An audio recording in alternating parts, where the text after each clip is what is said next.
Historias de Jack. Empezamos.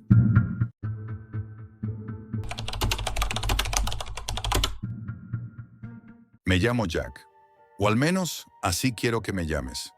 Lo que estás a punto de escuchar no es una historia, es una advertencia. Esto no es ficción. Esto me pasó de verdad, y me está pasando ahora. Soy periodista, llevo años investigando temas de seguridad internacional, movimientos militares, guerra híbrida. Ya sabes, todo eso que a la prensa le incomoda publicar porque molesta a los de arriba. Hace unos meses, por accidente o por destino, caí en algo que no debía haber visto, algo que me está costando la vida y que probablemente me borre del mapa en cuanto suba este audio. Todo empezó con el grupo Wagner. Sí, esa organización paramilitar rusa que dice no existir, pero que, en realidad, está detrás de conflictos armados en Siria, Libia, Ucrania, Venezuela, Sudán y, más recientemente, en Centroáfrica. Lo que me llamó la atención no fue su presencia militar, fue el silencio. Nadie hablaba de lo que estaban haciendo allí. Ningún medio cubría sus movimientos, como si todo el mundo mirara hacia otro lado. Así que empecé a buscar, pero no en Google ni en foros convencionales. Me metí en lo profundo, la Deep Web. Allí encontré un foro oculto llamado Umbra Data, aparentemente un sitio para intercambio de inteligencia alternativa. En realidad, era una especie de refugio para hackers, filtradores y exmilitares que ya no le deben favores a nadie. Después de semanas navegando en silencio, observando, un hilo captó mi atención. El título era Razor, Waka, blanco sobre negro. Firmado por un usuario anónimo con un icono de radio rota. Había documentos, muchos, mapas encriptados, coordenadas satelitales, fotografías nocturnas y algo que parecía una carta firmada por un coronel ruso. Pero lo más inquietante era el lenguaje. No hablaban de civiles ni de insurgentes. Usaban términos como unidad biológica dispersa, área de irradiación pasiva o sujeto no cooperativo sin conciencia cultural. Sonaba clínico, deshumanizado, y entonces publicaron el primer vídeo. La imagen era borrosa, había estática. Se notaba que era una grabación transmitida desde muy lejos o muy mal filtrada. Aparecía una aldea rodeada de vegetación densa. Las coordenadas marcaban la provincia de Waka, en la República Centroafricana. Un convoy sin insignias entraba en el poblado. Los soldados vestían uniforme negro, sin bandera, sin rostro. Avanzaban sin armas visibles, pero con algo más perturbador. Una especie de caja metálica sobre la espalda, con cables que les subían al casco. Uno de ellos llevaba un dispositivo que parecía un sensor de frecuencia, como una radio antigua con pantalla térmica. Y entonces vi cómo empezaban a marcar las puertas. Una cruz blanca con pintura en aerosol, casa por casa. En algunas la gente salía por sí misma, en silencio, como si supieran que debían irse. En otras, los soldados no hacían nada. Simplemente se quedaban ahí, esperando.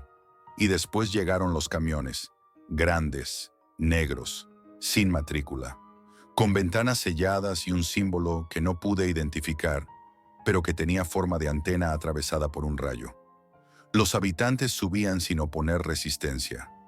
Nadie lloraba, nadie gritaba. Era como si no estuvieran allí. El vídeo me dejó paralizado.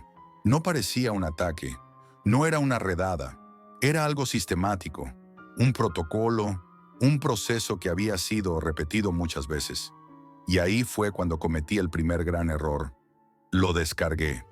Esa misma noche recibí un correo, sin asunto, sin dirección de remitente, solo una línea. No abras la carpeta negra. Pero claro, ya lo había hecho.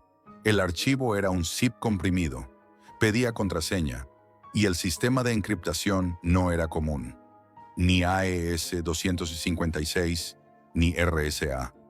Algo diferente, más antiguo, más militar. Pasé días intentando abrirlo. No dormía, no comía bien. Tenía la sensación de que alguien me estaba mirando, aunque estuviera solo en mi piso de Madrid.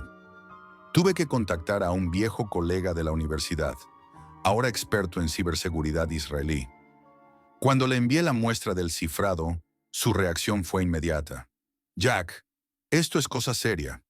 Este tipo de codificación se usa en operaciones de inteligencia militar de cuarta generación. Esto no debería estar en Internet. Le pedí que lo intentara de todos modos, y lo hizo. Me dijo que, con suerte, tardaría 2 días. Al final tardó 3 horas. Solo me mandó un mensaje. No me llames más, borra esto. Y me pasó la contraseña. La carpeta se llamaba Ether Pilot Hearing in Intel Razor. Dentro había varios subarchivos. Registro de campo, sector WACA 3, informe neurológico, estímulo N1 a N4, grabaciones EEG, zona 112, y uno que simplemente se titulaba Observación Directa, 5-11-23. Y ahí fue cuando todo empezó a ir realmente mal. Mi conexión se volvió inestable. La VPN suiza, de pago supuestamente inviolable, empezó a lanzar errores. Me llegaron notificaciones de acceso remoto. Y luego, el portátil se apagó solo. No fue una caída normal.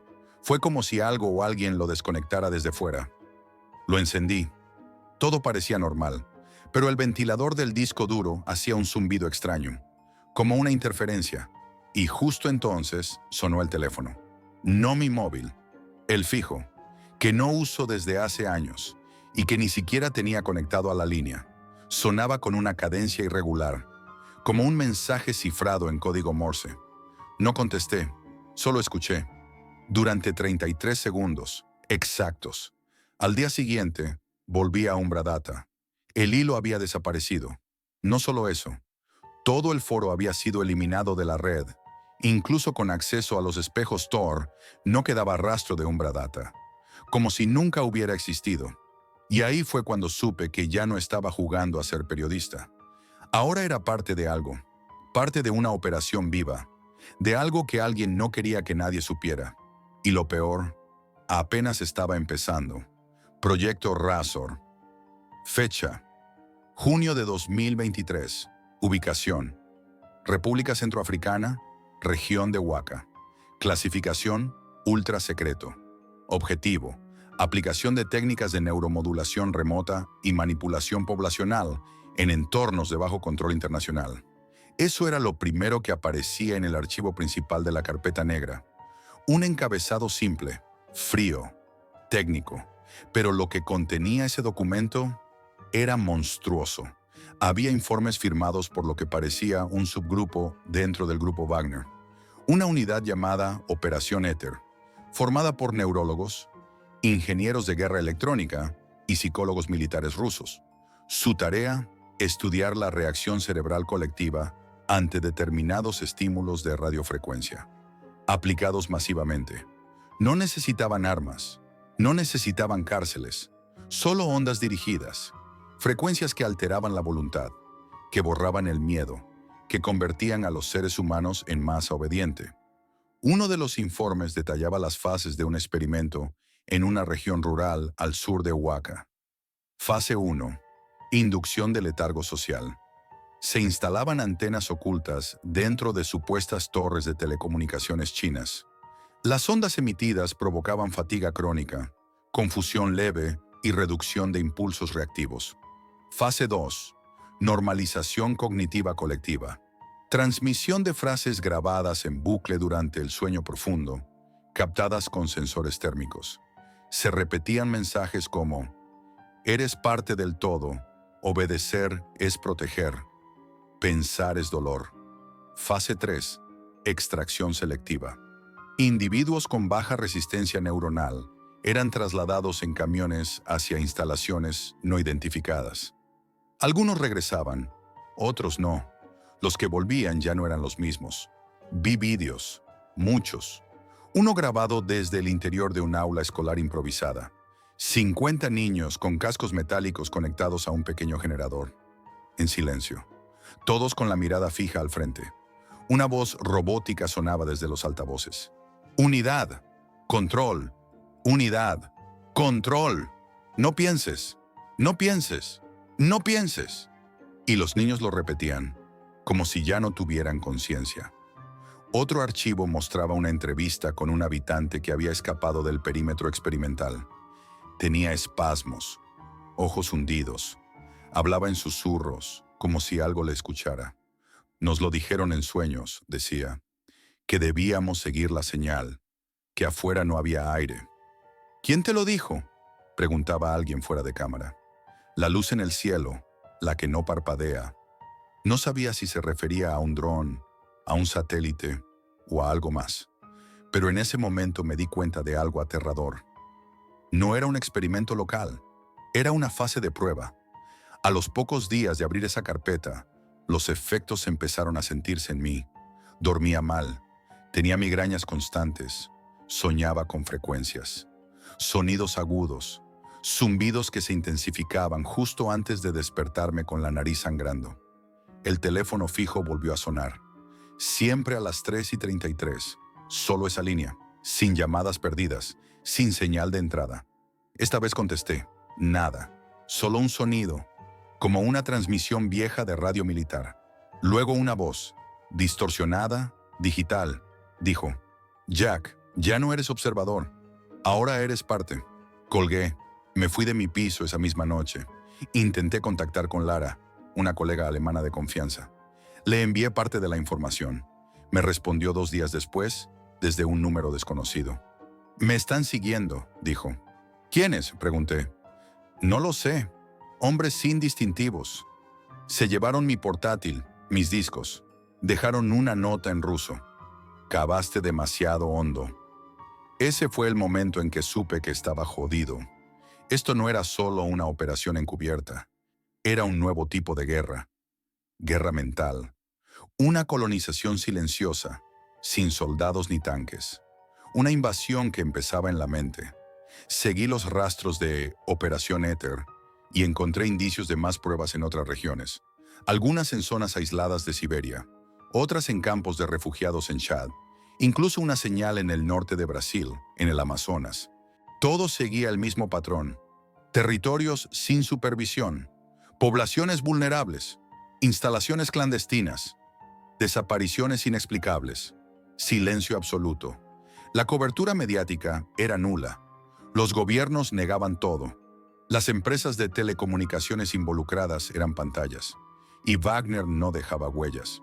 En un documento había una frase subrayada. La guerra moderna no se gana destruyendo, se gana reprogramando. Eso lo resume todo. Y ahora estoy aquí, grabando esto, con una batería portátil, cambiando de sitio cada 2 noches, comiendo de latas, durmiendo con un cuchillo en la mano. Porque sé que me están buscando. Ayer, en un hotel abandonado donde me escondía, vi uno de sus camiones, negro, sin matrículas.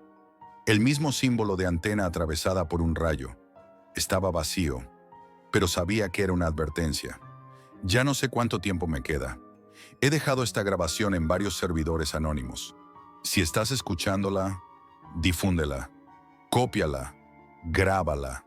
No dejes que desaparezca como desapareció Umbradata, porque esto es real. Está ocurriendo ahora. Y no es solo en África. Están ampliando el rango. Puede que la próxima prueba sea donde tú vives.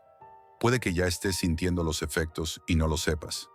La fatiga, los olvidos, la desorientación, ese zumbido bajo que no sabes de dónde viene.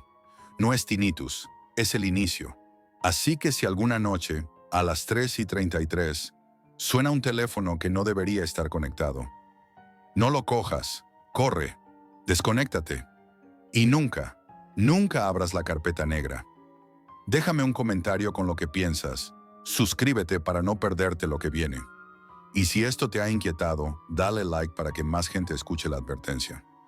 Recuerda, no es ficción si nadie lo detiene.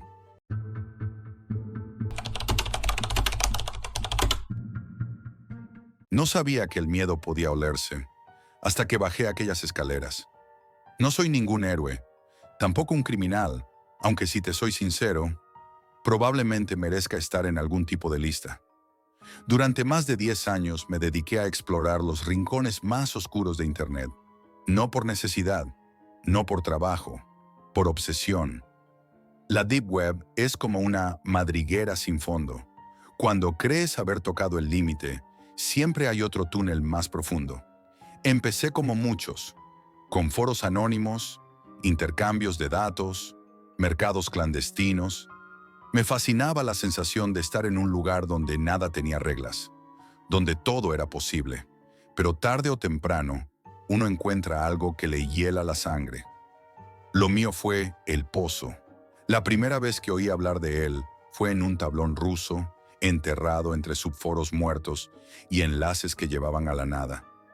El hilo se llamaba "No todos vuelven del pozo". Al principio pensé que era otro mito urbano.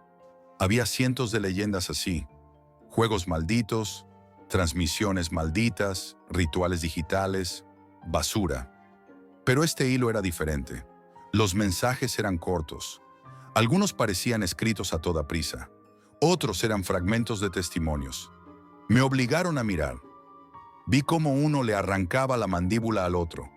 Solo los fantasmas bajan. Y repetida como un susurro maldito, una palabra: Vorones. Me obsesioné. Empecé a buscar más. Analicé los metadatos de las imágenes compartidas. Comparé los nombres de usuario. Algunos comentarios estaban firmados por cuentas vinculadas a otros foros cerrados, sobre tráfico de personas, apuestas ilegales, tortura en vivo. Había un patrón. Y seguía conduciendo al mismo punto. Peleas clandestinas retransmitidas en directo desde algún lugar del sur de Rusia, donde no había reglas, donde uno moría y otro cobraba. La existencia de ese canal, si es que lo era, estaba protegida como si fuera un secreto de Estado.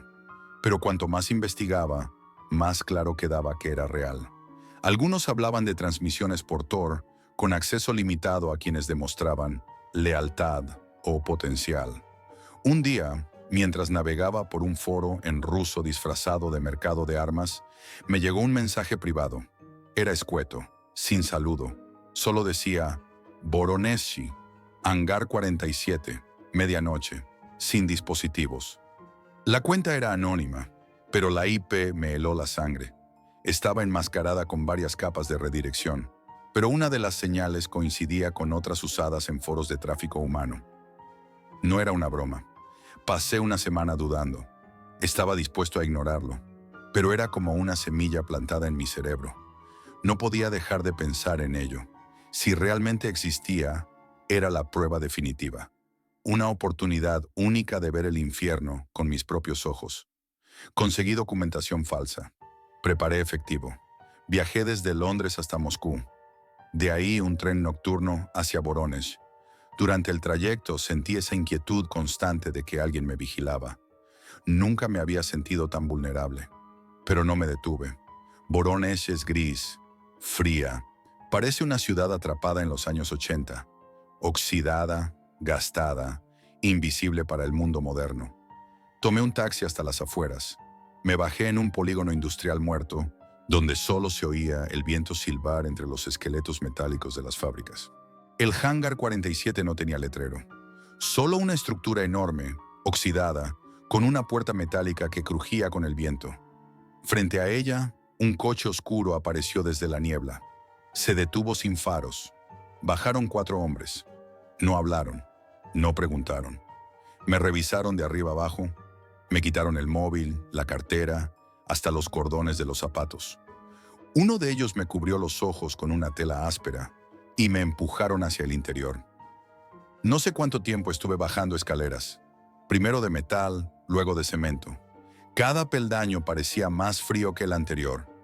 El aire cambió, se volvió más denso, más húmedo. Escuchaba el eco de mis propias pisadas, mezclado con el zumbido de generadores viejos y algo más, como respiraciones contenidas. Y entonces, el olor. Un hedor nauseabundo, como sangre vieja, sudor agrio, metal oxidado y orina. Era tan real, tan penetrante, que tuve arcadas. Era el olor del miedo, puro, denso, como si se pudriera en las paredes. Cuando me quitaron la venda, ya no estaba en un hangar. Estaba en el pozo. Era una estructura circular, subterránea, iluminada con luces rojas parpadeantes. En el centro, una jaula de metal oxidado, alta, cerrada por todos lados. Alrededor, Varias gradas improvisadas, como un anfiteatro podrido. Más de 100 personas, la mayoría hombres, vestidos de negro, en silencio, observando. Algunos llevaban máscaras quirúrgicas, otras cámaras térmicas. Un par incluso tenían portátiles en las rodillas, como si fueran operadores de bolsa. El aire vibraba con tensión, como antes de una ejecución. De pronto, un altavoz colgado del techo escupió una voz distorsionada en ruso. «Dos entran, uno sube». Los focos se encendieron sobre la jaula. Dos puertas se abrieron. Por una empujaron a un hombre encapuchado. Tenía los ojos vendados y las manos atadas. Apenas podía mantenerse en pie. Se tambaleaba como un borracho. Por la otra puerta apareció una mujer, musculosa, calva, cubierta de tatuajes carcelarios. En la mano llevaba un cuchillo de caza. No fue una pelea, fue una ejecución. Ella lo derribó en segundos. Ni siquiera lo miró mientras se desangraba. Cuando terminó, lanzó el cuchillo al suelo, escupió hacia el público y salió de la jaula como si fuera una rutina más.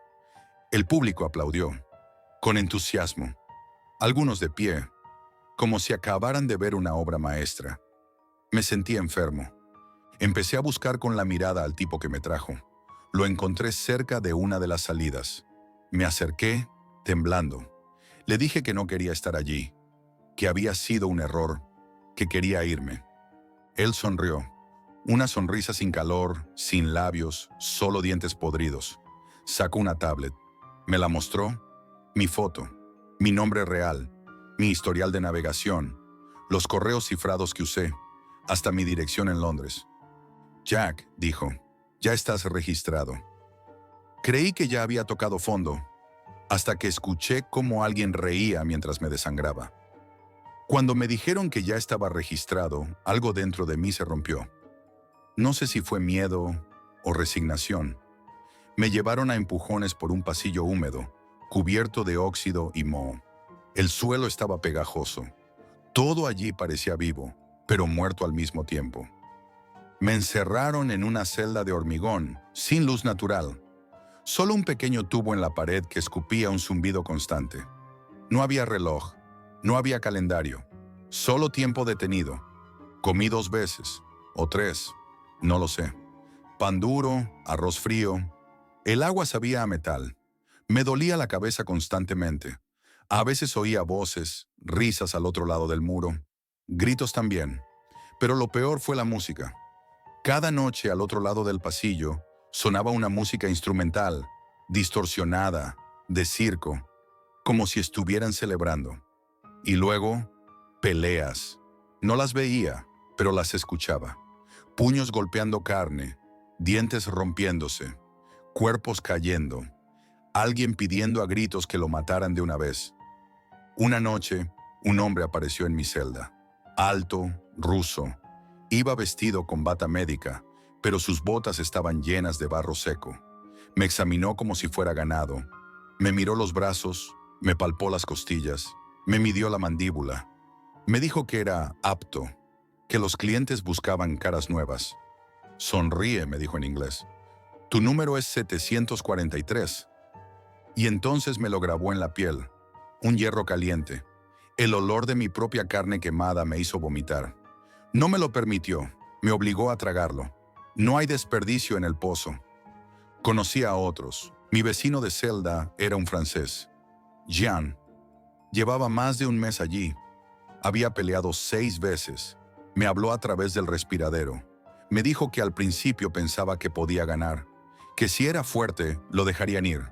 Pero nunca salías, solo cambiaban tus roles. Un día eras carne, al siguiente, espectáculo. Luego ejemplo. Me contó que algunos de los combatientes eran drogados, otros condicionados con descargas eléctricas. A uno le habían cortado las uñas de los pies con alicates antes de lanzarlo a la jaula. «Aquí no importa ganar», me dijo. «Aquí importa cuán entretenida es tu muerte». Dijo que los que sobrevivían demasiado eran convertidos en jueces. Elegían las reglas del próximo combate, una especie de gladiadores elevados. Algunos incluso disfrutaban. 2 días después dejaron de contestar mis golpes. Jan había desaparecido. Solo quedó su olor, como carne guardada en una caja. Luego me llegó el turno. Me afeitaron la cabeza. Me vistieron con una camiseta rota, sin mangas, manchada de sangre seca. Me dieron una barra de acero oxidada, como de un andamio. No me dijeron nada más. Solo me llevaron en silencio por un pasillo rojo. Al fondo, la jaula.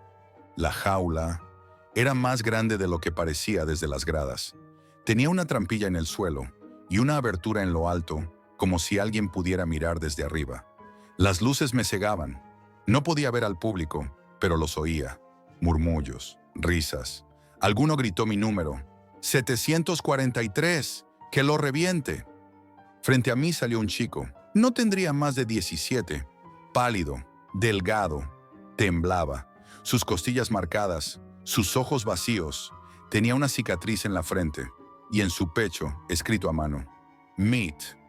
No llevaba arma. Intenté hablarle. Le dije que no tenía por qué hacerlo, que podíamos fingir, que esto era una locura. Pero él solo murmuraba algo una y otra vez. Si no lo haces tú, lo hacen ellos. Si no lo haces tú... Y entonces me golpeó. Era rápido. Más de lo que imaginaba. Me rompió la nariz con la frente. Me derribó de un empujón. Me caí sobre mi costado derecho. La barra de acero se me escapó. El público rugía. Yo sangraba. Y él lloraba mientras me golpeaba. No quería matarme. Pero ya no era un chico. Era un perro rabioso al que habían enseñado a morder para vivir. Peleamos como animales. Con manos, con dientes, con los restos de la barra. En un momento le rasgué la oreja. Él me mordió el cuello. Nos cubrimos de barro, sangre y vómito. Durante minutos que parecieron horas. Y entonces lo tuve debajo. Le tenía el brazo torcido, la cara destrozada. Él respiraba a tirones. Me miró. Sus labios se movieron. No oí nada, pero lo entendí. Hazlo. La música cesó. El público enmudeció. Y la voz del altavoz volvió. Mecánica, sin emoción. O terminas tú, o lo hacemos nosotros. Yo lo hice. No sé si fue piedad o cobardía. Solo sé que cuando cayó, cuando dejó de moverse, cuando el público estalló en aplausos, algo en mí murió también. No recuerdo lo que vino después. Desperté días después en un hospital en Moscú. Me habían encontrado desnudo, cubierto de sangre seca, a las afueras de la ciudad. Dijeron que seguramente fui víctima de una red de drogas, que estaba desnutrido, deshidratado y delirante. Nadie me creyó. Intenté denunciarlo. Contacté con periodistas. Fui a la embajada. Nada. Me tacharon de loco. Dijeron que lo había inventado, que era un extranjero desequilibrado con traumas por consumo de metanfetaminas. Pero yo sé la verdad. Tengo la marca en el brazo. 743. Y desde entonces, cada cierto tiempo, recibo vídeos. Por correo, sin remitente, sin explicación. Solo una pelea, una muerte. A veces reconozco a los combatientes. Uno de ellos era un streamer. Otro, una chica de Ucrania que había desaparecido según las noticias. El pozo sigue activo. El canal cambia de nombre, de servidores, de ubicación, pero siempre vuelve. Y si estás escuchando esto, si tú también has empezado a buscarlo, si lo has googleado, si has abierto un hilo en Reddit, ya estás bajando. Porque en el pozo, todos bajan por voluntad, pero nadie sube por decisión propia.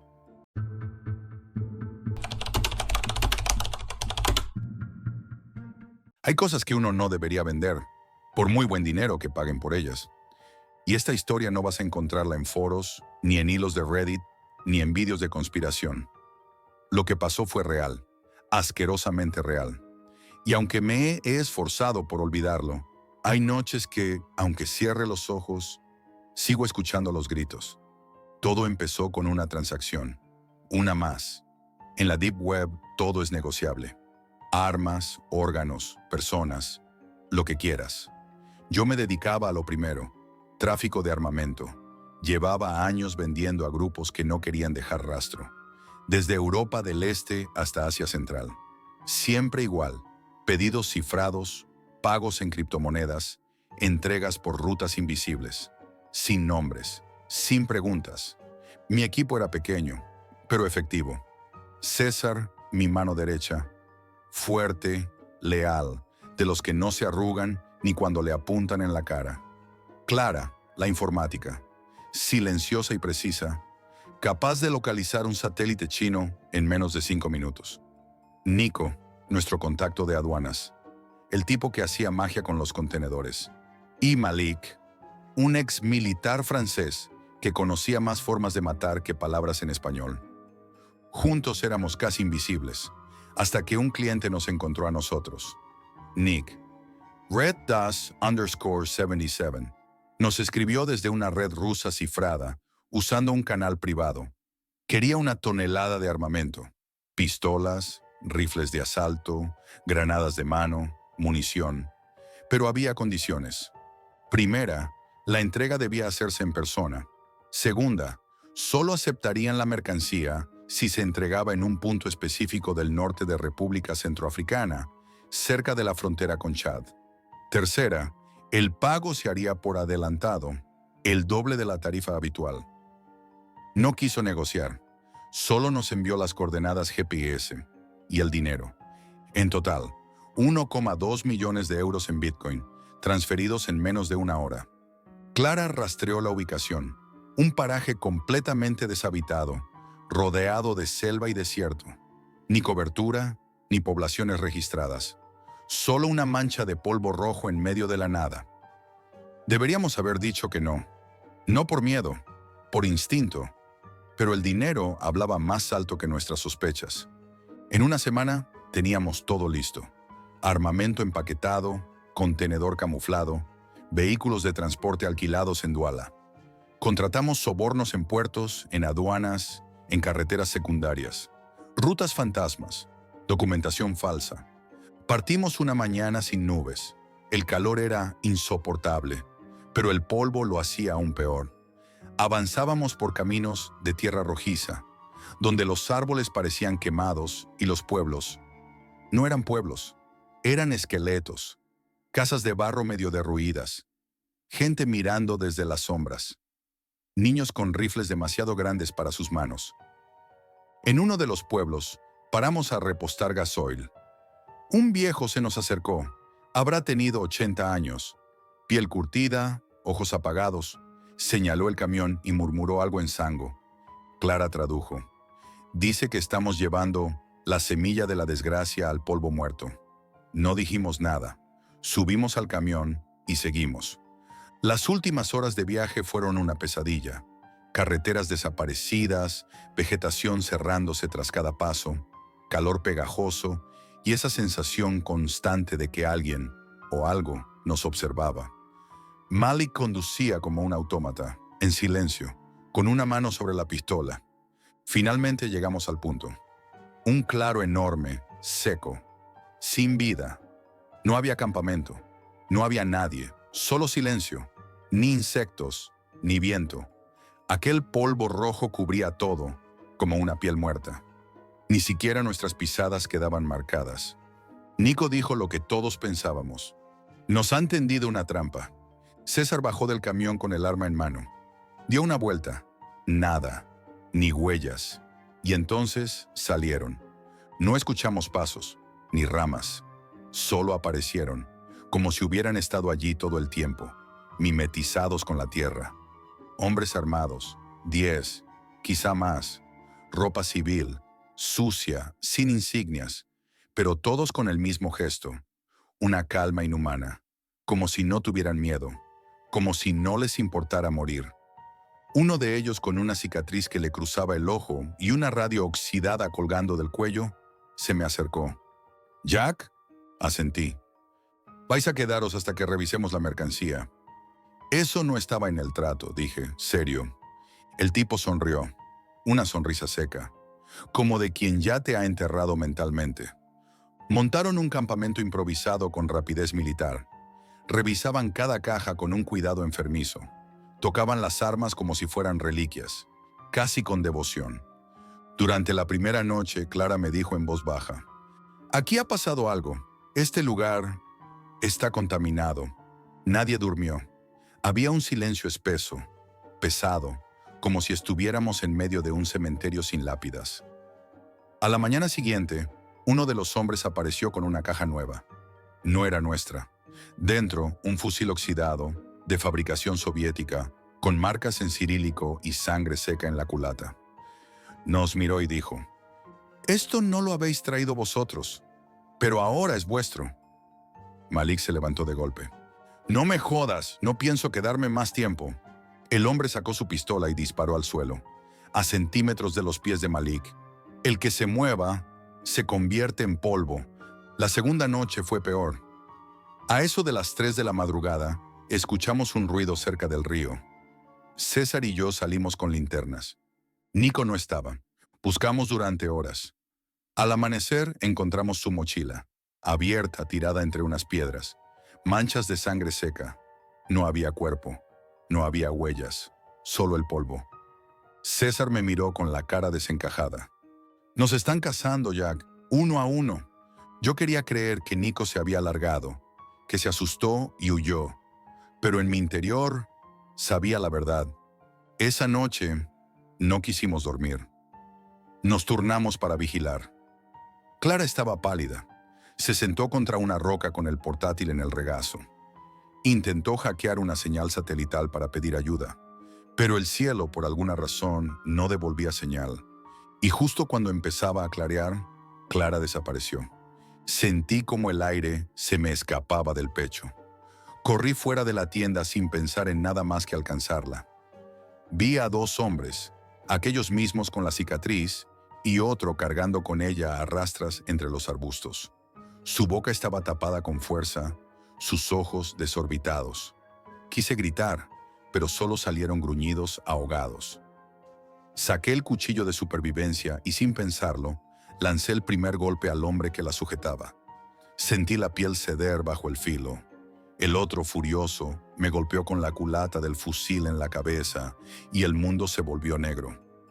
Desperté con el sol directo en la cara, la boca seca y un dolor punzante en las muñecas. Estaba atado a una estaca clavada en la tierra roja, con las manos alzadas y la sangre entumecida por la presión. Cada movimiento me dolía, pero el terror era peor. Delante de mí, la escena que desataría mi locura. Un círculo perfecto trazado con cajas de munición, fusiles abiertos y armas destrozadas, esparcidos como en un ritual oscuro. El polvo rojo cubría todo. La tierra parecía sangrar. En el centro, colgando boca abajo, estaba Clara. Su cuerpo desnudo tenía marcas grabadas, símbolos tallados con precisión, pero llenos de crueldad. Sangre seca mezclada con polvo le cubría la cara y el cabello. Era como si le hubieran arrancado la esencia, la humanidad, pieza a pieza. La veía y sentía que el tiempo se había detenido en ese instante de horror absoluto. Mi corazón latía tan fuerte que sentía que explotaría. Mis manos se agitaban contra las ataduras sin conseguir nada. Entonces, escuché pasos. Lentamente, el hombre de la cicatriz apareció delante de mí. Se sentó en el polvo sin decir palabra. Sacó un pequeño cuaderno viejo y comenzó a dibujar con un palo. «Vosotros sois simples vendedores», dijo en un francés áspero. «Pero aquí no se trafica solo con armas. Estas armas no son para pelear, son para sembrar caos». Me habló de una red oculta, de mercados negros donde las armas que vendíamos se transformaban en herramientas de tortura y muerte indiscriminada, donde las balas se usaban para controlar, para aterrorizar, para alimentar un negocio sin fin. «Vosotros vendéis el polvo», dijo señalando el suelo rojo. «Nosotros hacemos que florezca». Intenté protestar, gritar, defendernos, pero su mirada cortó cualquier palabra. Recordé a Nico desaparecido, a Clara colgada, a César y Malik convertidos en sombras de sí mismos. La noche fue larga. Nos dejaron atados, sin comida ni agua, en un silencio abrumador que parecía devorarme el alma. Pensaba en todo lo que habíamos hecho, en el dinero, en el poder, en la muerte que habíamos negociado sin medir las consecuencias.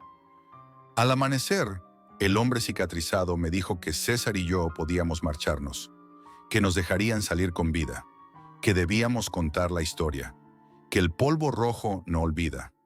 Nos subieron a un camión distinto, lejos de aquel infierno. De camino César estaba pálido, callado. En sus ojos había una muerte que no se veía. No habló ni una palabra durante horas. Cuando regresamos a Europa, el peso de la culpa nos devoraba. César no pudo soportarlo. Se pegó un tiro en el garaje. No dejó nota, solo una palabra pintada en la pared. Red Dust. Yo sigo despertando sudado, con la sensación de que la tierra roja me ahoga. Desde entonces, solo sé una cosa. Nunca entregues armas en coordenadas sin nombre, porque hay lugares donde la muerte no se vende por dinero, donde el polvo rojo es el testigo eterno de un negocio que no termina.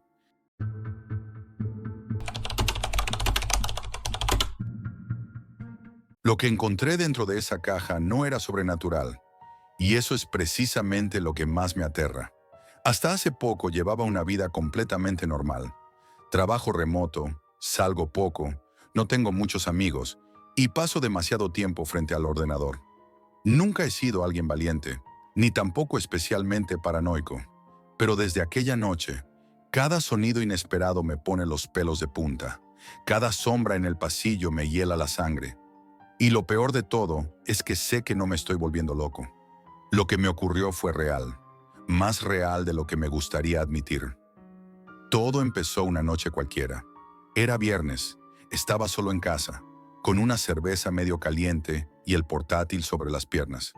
Llevaba horas saltando de foro en foro, buscando algo que me sacara del aburrimiento. Acabé en un hilo de Reddit sobre la Deep Web, esos rincones ocultos de Internet donde puedes encontrar cosas que no deberían existir. Había leído historias de cajas misteriosas, paquetes enviados desde direcciones imposibles, llenos de objetos perturbadores. Historias, pensé. Morbo, roleo, nada más. Hasta que vi aquel comentario. Era anónimo, sin puntuación, mal escrito, pero con algo que me dio escalofríos. Decía, las cajas 4C no son broma. Si recibes una, no es porque tú la hayas pedido, es porque tú eres el siguiente. Le di clic a su perfil, pero estaba eliminado. El mensaje tenía decenas de respuestas, pero nadie sabía de qué hablaba con claridad. Uno mencionó una web en la Deep Web, solo accesible por invitación o si tenías el enlace directo. Alguien lo compartió, muy abajo, y apenas duró unos minutos antes de ser eliminado. Pero fui rápido. Copié el enlace y entré. El sitio era rudimentario. Fondo negro, texto blanco, ni imágenes ni botones decorativos. Solo una lista con códigos alfanuméricos y descripciones breves. Parecía un catálogo. Uno de los códigos me llamó la atención. 4CJDX13. Envío inmediato. Contenido sensible. No apto para menores de 18. Número de rastreo no disponible. Había algo en ese código que me provocó un cosquilleo en la nuca. El resto de cajas estaban tachadas o marcadas como entregado. Esa era la única activa. Sin pensarlo, sin lógica alguna, hice clic. No pedía datos personales, solo una dirección de entrega. Usé una casilla de correos de alquiler que tenía desde hacía años. Una que apenas recordaba haber renovado. Pagaba en criptomonedas, lo típico. Me pareció casi un juego. El pago se procesó en segundos. Después la web desapareció. Literalmente. Ni rastro, ni en el historial. Nada. Durante varios días me convencí de que había sido una estafa más. Un susto sin consecuencias. Pero 5 días después, recibí una notificación. El aviso era seco, sin remitente. Tiene un paquete en su casilla. Código 4CTX13. Me congelé. Fui a recogerlo con el corazón acelerado.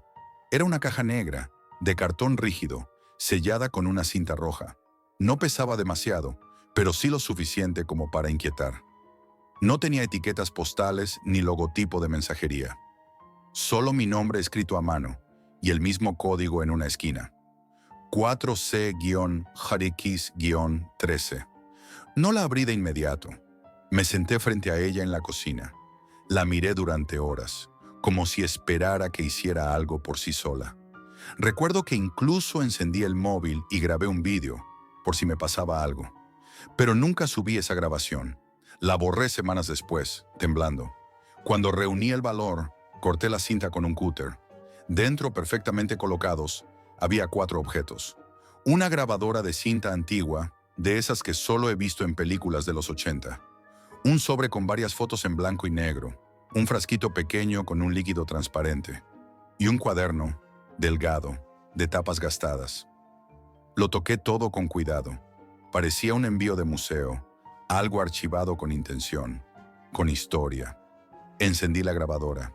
Tras unos segundos de silencio comenzó un sonido de respiración entrecortada, jadeante. Luego, una voz grave, masculina, nerviosa. Hablaba como si tuviera miedo de que lo oyeran. Esto no es un juego. Si tienes esta caja, estás en la lista. Queman los nombres, borran las pruebas, lo hacen parecer un accidente. Yo los vi, yo lo grabé todo. Y luego, nada, solo estática. La cinta no duraba más de 20 segundos, pero me dejó helado. La escuché 3 veces más. La voz no sonaba actuada, sonaba desesperada. Pasé al sobre. Las fotografías eran turbias, no por lo que mostraban, sino por cómo lo mostraban. Borrosas, granuladas, como si se hubieran impreso desde una grabación de baja calidad. En la primera, una sala blanca, con luces quirúrgicas. Una camilla metálica. Una mujer tumbada, inmóvil, boca abajo. En la segunda foto, la misma mujer, con los párpados cerrados, pero no dormida. Cosidos, literalmente. En la tercera, ella estaba mirando a la cámara, sonriendo, pero su sonrisa no era humana. Era algo que no puedo explicar, forzada, como si alguien la estuviera obligando, o como si supiera algo que yo no sabía. Aparté las fotos. Tomé el frasco, no tenía etiqueta, solo un líquido transparente que se movía con lentitud, más denso que el agua. Olía ligeramente a formol. Me dieron arcadas. Por último, el cuaderno. Las primeras páginas estaban llenas de anotaciones médicas, fechas, códigos, palabras que no entendía. Sujeto 12C, fase 3 completada, condiciones óptimas para extracción, y una palabra escrita una y otra vez en distintas páginas. Paciente viable. No sabía qué significaba, pero me lo tomé como una amenaza. En la última página, escrita a lápiz con trazo tembloroso, había una dirección. Ni una nota, ni un porqué. Solo una dirección. Una nave industrial, a las afueras de Madrid. Me quedé allí sentado con el cuaderno en una mano y las fotos tiradas en el suelo.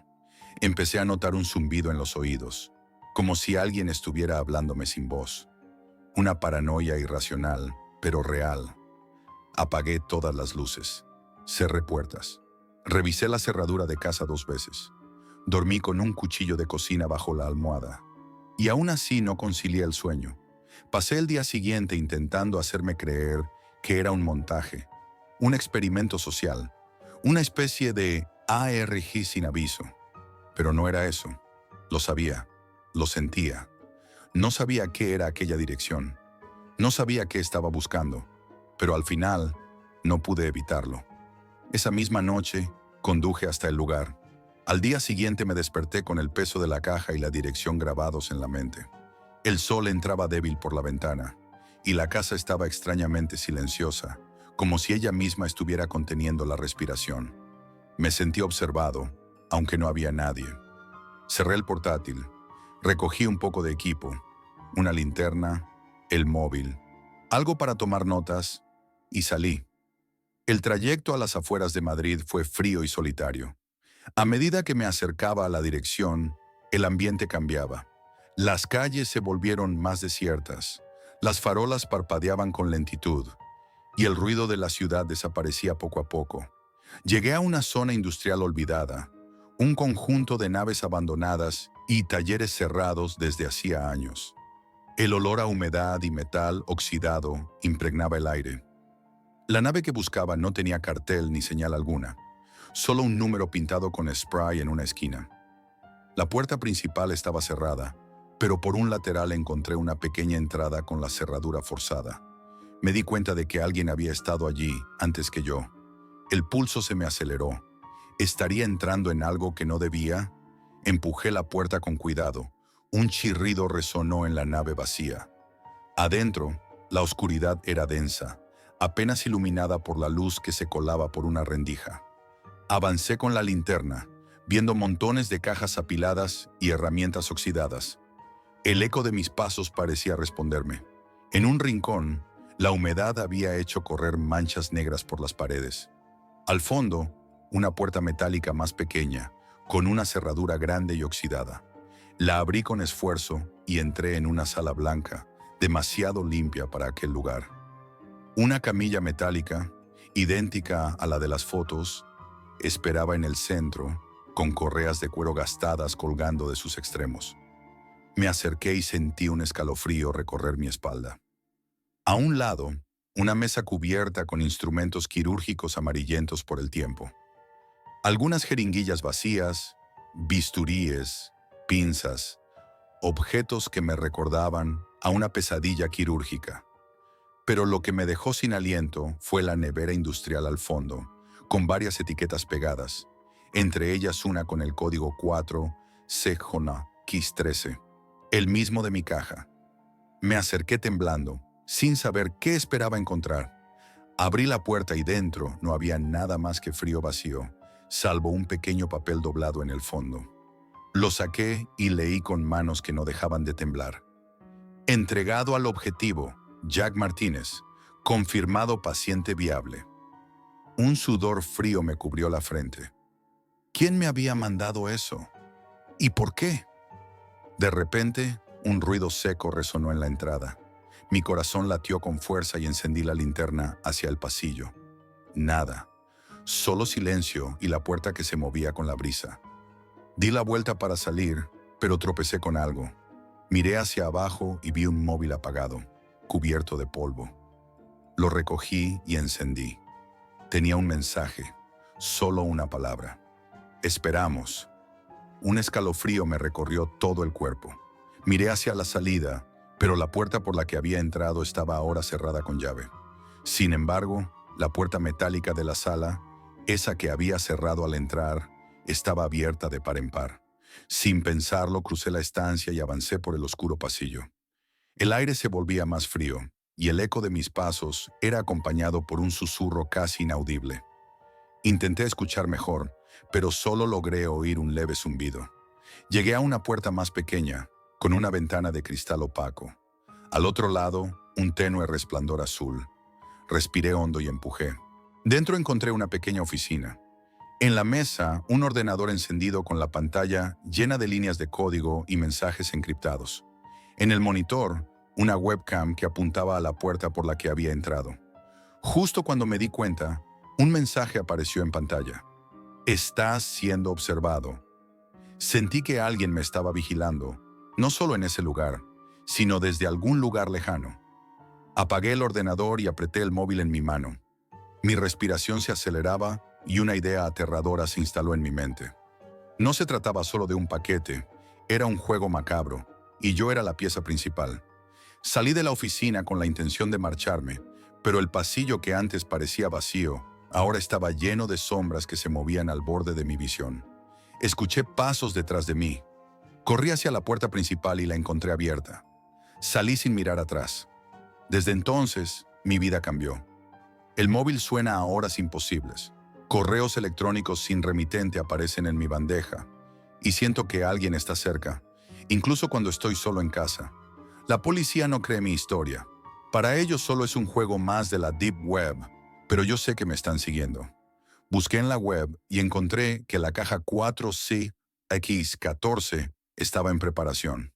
No puedo evitar preguntarme quién será el siguiente. Y si eso significa que ellos todavía me buscan a mí. No vuelvo a tocar nada de la Deep Web. Si alguna vez recibes una caja sin nombre, no la abras. No sabes quién está al otro lado, ni qué están observando. Porque cuando abres la caja, ya no eres solo un observador. Te conviertes en parte de la historia.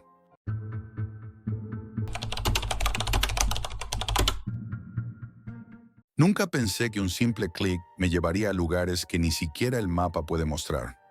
Pueblos que la realidad ha decidido borrar y la Deep Web sigue escondiendo.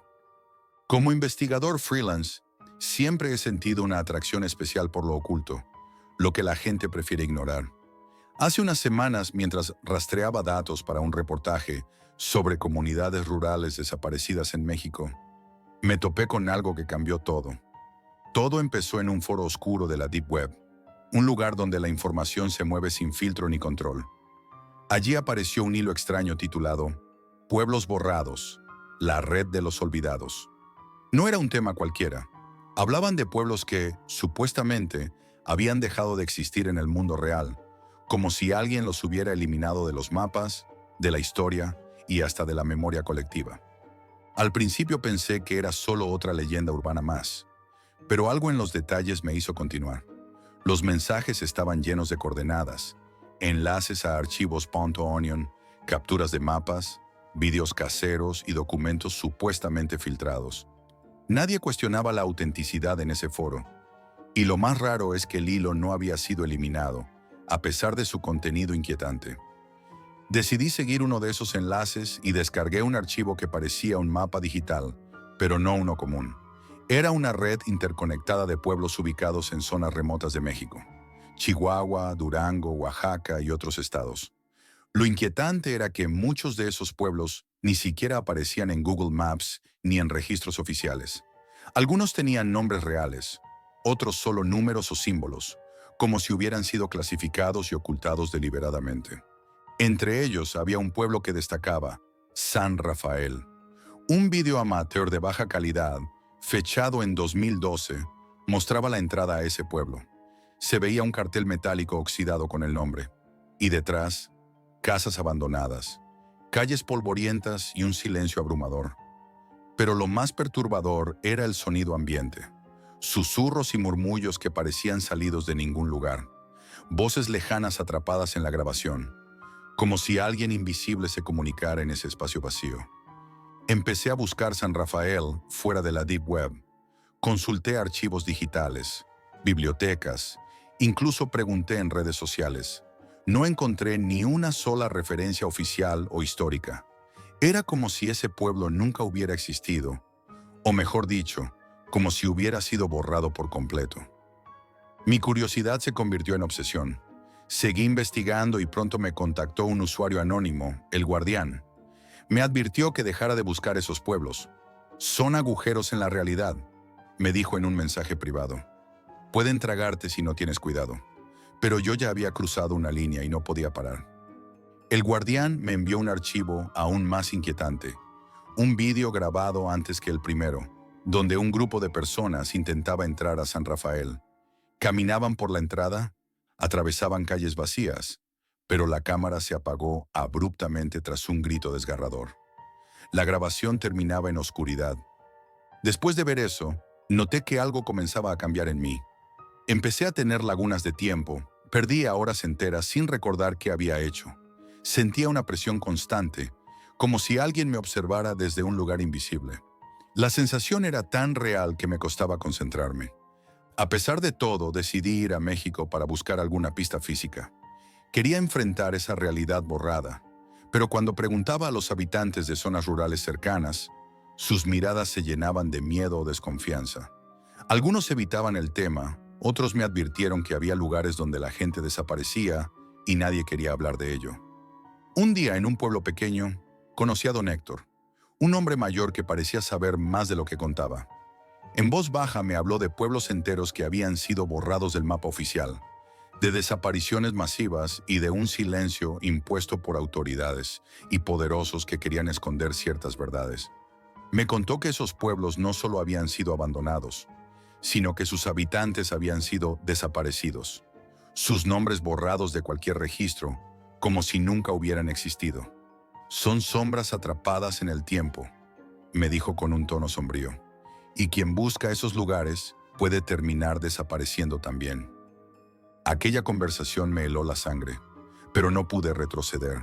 Cuanto más buscaba, más sentía que esos pueblos me llamaban, que quería que siguiera investigando. Al poco tiempo, Comenzaron a llegarme mensajes anónimos en la Deep Web, con imágenes borrosas de casas derruidas, caminos vacíos y figuras humanas apenas perceptibles, sombras que parecían acechar detrás de muros y árboles. Un mensaje repetía una frase que no pude olvidar: los olvidados vigilan. La paranoia empezó a apoderarse de mí. Sentía pasos a mi alrededor cuando estaba solo, voces susurrándome en la oscuridad. Intenté borrar todo lo relacionado con esos pueblos, pero era inútil. Parecía que una fuerza invisible no quería que dejara de buscar. Una noche recibí una llamada anónima. Una voz distorsionada me dijo que el pueblo que buscaba estaba más cerca de lo que imaginaba y me dio una ubicación en Chihuahua, un lugar llamado La Loma del Silencio. La llamada terminó antes de que pudiera preguntar más. Aunque sabía que debía parar, preparé el viaje. Tenía que ver con mis propios ojos lo que la Deep Web y esas advertencias ocultaban. Cuando llegué a Chihuahua, el aire ya se sentía diferente, pesado y casi inmóvil. La Loma del Silencio no era un pueblo en el sentido tradicional, sino un caserío olvidado en medio de un valle rodeado de montañas. Según los pocos mapas antiguos que encontré, alguna vez tuvo vida, pero hoy parecía una tumba abierta al cielo. Al entrar sentí un silencio absoluto, como si el mundo se hubiera detenido. Las calles estaban cubiertas de polvo, las casas cerradas con tablas y muchas ventanas rotas. No había ni una persona a la vista, ni un animal. Solo el eco de mis pasos y el viento seco. Exploré varias casas. En una de ellas encontré restos de lo que parecía una comida reciente, como si alguien hubiera dejado el lugar de repente. Eso me puso los pelos de punta, porque no había señales de habitantes desde hacía años, al menos oficialmente. Mientras caminaba sentía que algo me observaba. No eran sombras ni animales, era una presencia intangible que me envolvía. Cada vez que giraba la cabeza no había nada, pero la sensación persistía. En una vieja casa al final del pueblo encontré una radio antigua cubierta de polvo. La encendí y, para mi sorpresa, emitía fragmentos entrecortados de voces, nombres y fechas. Parecía una grabación intermitente, como si los antiguos habitantes trataran de comunicarse desde el pasado. Al mover una tabla suelta en el suelo, hallé un diario con la portada desgastada. Era de una mujer llamada Elisa. Sus palabras narraban con detalle la historia de la Loma del Silencio. Cómo la comunidad empezó a ser vigilada por un grupo desconocido. Cómo las desapariciones nocturnas se volvieron frecuentes. Y cómo la gente empezó a temer incluso a la sombra del viento. Leí que Elisa había intentado escapar varias veces, pero siempre sentía que algo la empujaba a quedarse. Una fuerza invisible que los mantenía aislados, apartados del mundo y de la historia. Mientras leía, el aire se volvió frío y sentí una presencia detrás de mí. Me giré bruscamente, pero no vi nada. Un escalofrío recorrió mi espalda y decidí que era hora de marcharme. Al salir noté huellas recientes en la tierra polvorienta. No podía explicarme quién las había dejado si yo estaba solo. El miedo empezó a calar hondo. Llegué a mi coche y, mientras encendía el motor, vi en el espejo retrovisor una figura inmóvil, observándome desde la distancia. Era imposible distinguir detalles, solo una sombra negra que parecía esperarme. Arranqué y me fui lo más rápido que pude, pero la sensación de estar marcado no desapareció. De regreso las cosas empeoraron. En casa, los mensajes anónimos continuaban, ahora con advertencias directas. Has cruzado la línea, no hay retorno. Empecé a notar fallos en mi teléfono, luces que parpadeaban sin explicación y ruidos extraños en la noche. Cada vez sentía que esos pueblos perdidos me seguían, que había algo más allá de lo físico acechando en el borde de mi realidad. Me di cuenta de que no podía simplemente contar esta historia sin advertir a quien la escuche. Esos pueblos no son solo lugares olvidados, sino grietas donde la realidad se disuelve y la memoria desaparece. Y ahora, cada noche, cuando la oscuridad cae y la Deep Web se activa, recibo señales, susurros y sombras que me recuerdan que ellos me están vigilando. Si decides explorar esos pueblos en la Deep Web, ten cuidado, porque detrás de la curiosidad puede esconderse un abismo, y una vez que entras, puede que nunca salgas. Esto es todo por hoy, amigos, y recuerden, la realidad siempre supera a la ficción.